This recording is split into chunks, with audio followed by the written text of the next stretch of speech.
Hey guys, welcome back to the channel. We talk about all things fly line fishing. The boat recently went out to Cortez Bank and got a great mix of yellowtail and bluefin tuna. If you like these trip recaps and you want to catch more fish, be sure to hit subscribe.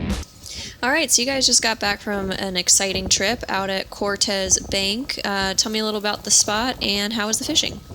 Yeah, so as the water started warming up here, as we got into August, these school-sized bluefin, 25 to 40-pound fish, moved into the banks there. Tanner and Cortez both saw a good flow of fish move into them, and they were just super packed with bluefin and yellowtail. We're on Cortez Bank here right now. We're anchored up.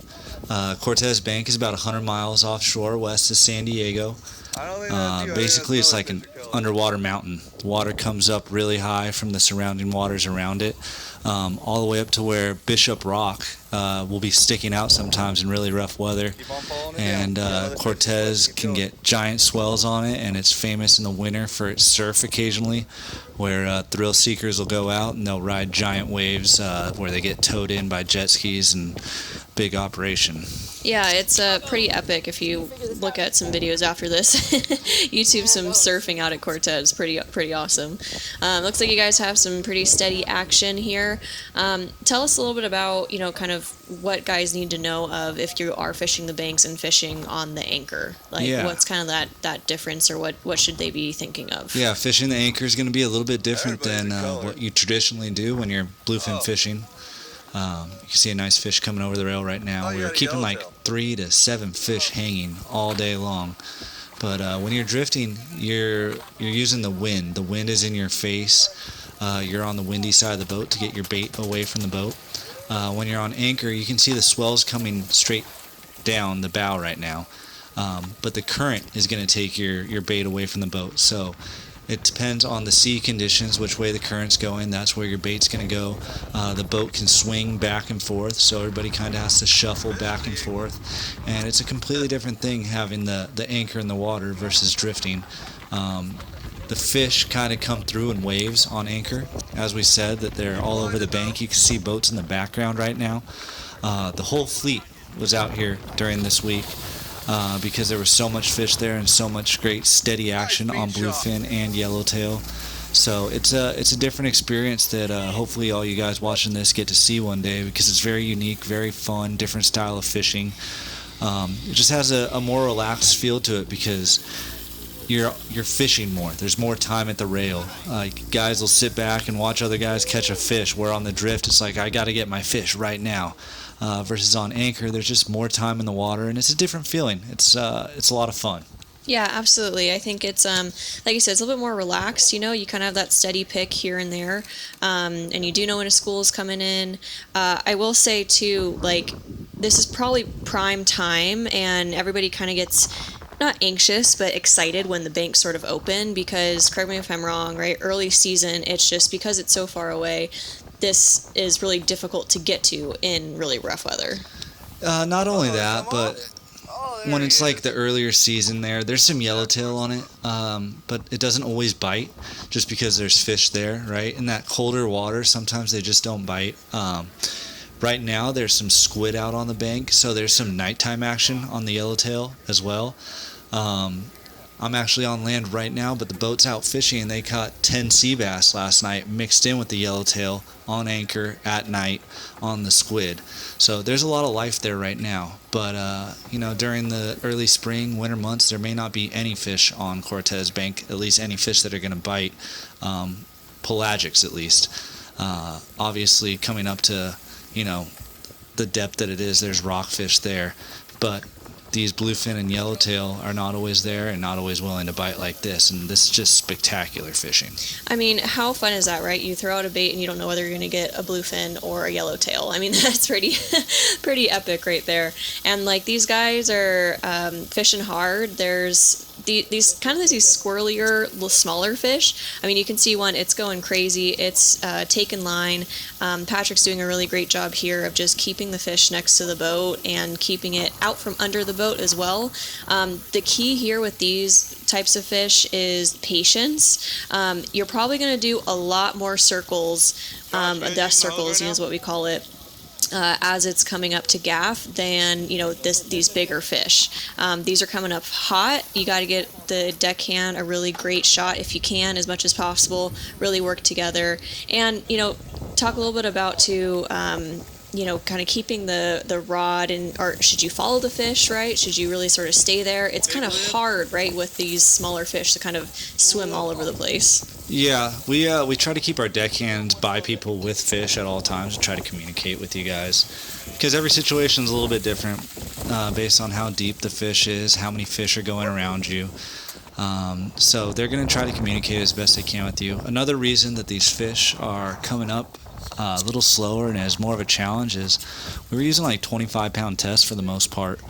We were getting some bites on 30, maybe an occasional bite on 40-pound tests, but they were a little bit line shy, even though there was a lot of fish and a lot of hookups going at all times. We were just seeing a lot of success with light tackle. You needed a reel that free spooled really well to allow your bait to swim, and then we were, like I said, 25-pound tests, a size 4 hook. We were using circle hooks. They were working really well because all the bluefin. Usually I use J hooks when I'm focusing just on yellowtail, but with the bluefin here and the size of the yellowtail, as you can see, this nice yellowtail coming up to color right here. The circle hooks were working just fine. You can see he laid it out really nice from Matt. But it was light tackle fishing, and this is a cool little moment. He's got a yellowtail tattoo on his arm as Matt holds up that slug yellow that he just landed. So the light tackle was a lot of fun and a little bit of challenge for guys. And that guy too was using a little bit longer of a rod, pretty small diameter, but decent backbone on that. A lot of guys like to use, sort of these like jig stick type looking rods too for daytime fishing. Obviously a lot different compared to the real rods that we've kind of dissected during our night bite videos. Sometimes guys just prefer the longer rods because you can cast the bait a little bit farther. That also helps just get the bait out a little bit farther away from the boat. But it's really just personal preference, whatever you're going to be fishing hard and fishing comfortable. We will say that the longer the rod, the more strain it does put on the angler. Yeah, I mean, the rod selection for this trip was you wanted to use something lighter, more sensitive, especially fishing the anchor. A lot of guys struggle with feeling their bait where they're feeding their line into the current. So you gotta feel that sardine kick. You can't just feed your line into the current. If you have strong current, it'll pull that braid away from the boat. And sometimes people will be tricked saying, oh man, I got a really good swimmer here. And their bait actually turned around and went under the boat, but the current's pulling line out still. So a sensitive rod, a light reel, is going to help guys have a lot of success when you have fishing like today. I personally was using like an 8-foot stick that was rated 20 to 40 pound test with a single speed Avit reel. It was free spooling really nice and just helped me get bait swim really, really good away from the boat where I knew I was going to get bit before I got bit. You could feel that twitch in the tail of the sardine. You could feel that it got spooked, and then as you get picked up using that circle hook like I talked about, let it run with it for a second and slowly put it in gear. Let it load up. You don't have to swing your rod. You don't have to set the hook with that circle hook, and it should get in the corner of the mouth most of the time, which is going to stop these fish from chewing you off. Yeah, and this guy does a great job here, just staying patient, letting the fish circle and circle. The other good thing about kind of using a longer rod during the day is, he did a really great job of putting the rod tip down and really helping that fish get out from underneath the boat.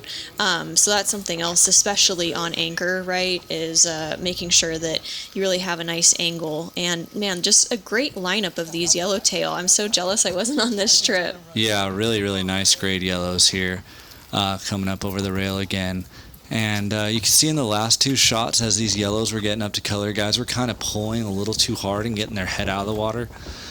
You want to try to not do that if possible. The fish will freak out as you pull its head out of the water. If you can just lay it even with the top of the water with the surface there, it's going to give your deckhand the best chance to hit it in the head and not damage any of your meat at all, and just get the fish on board safely for you. And as you can see, another bluefin coming over, and it was mixed grade. There was really good yellowtail in the morning. I'll say that. The yellowtail seemed to hit a lot better in the morning, and then as the day went on, it seemed to be more and more bluefin starting to take over. And, with this weather, too, I mean, this is relatively calm for out there, right? We had like 14 to 18 knots, actually, so it's tough to tell because we're on anchor. Versus just on the drift where you're getting sideways and you're sitting in the trough and that wind's really pushing you and making you drift quickly. So that's another huge advantage when you're fishing Tanner or Cortez Bank. The weather can be a little bit rough, and as you're going out there, it's not a very enjoyable ride. It's 100 miles to travel going straight into the swell. But once you're there, if you can get the anchor to hang in a good position where you're fishing on a drop-off, you can catch some really nice yellowtail like this one you're seeing Matt hold up. Look at the deck right now, this spread, like a 50-50 right there of yellowtail and bluefin about to go into the RSW and get chilled down. And so, you mentioned yellowtail biting sort of in the early hours of the daytime when it's still dark out. I know people like to fish with squid, but, I mean, you're using bait here on this, just on the dropper loop down kind of at the bottom? Yeah, so there's squid that was coming off the bank, and we were able to make a little bit of squid and put that on hooks. But guys, we're using yo-yo jigs and sardines as well, and having no problem catching fish.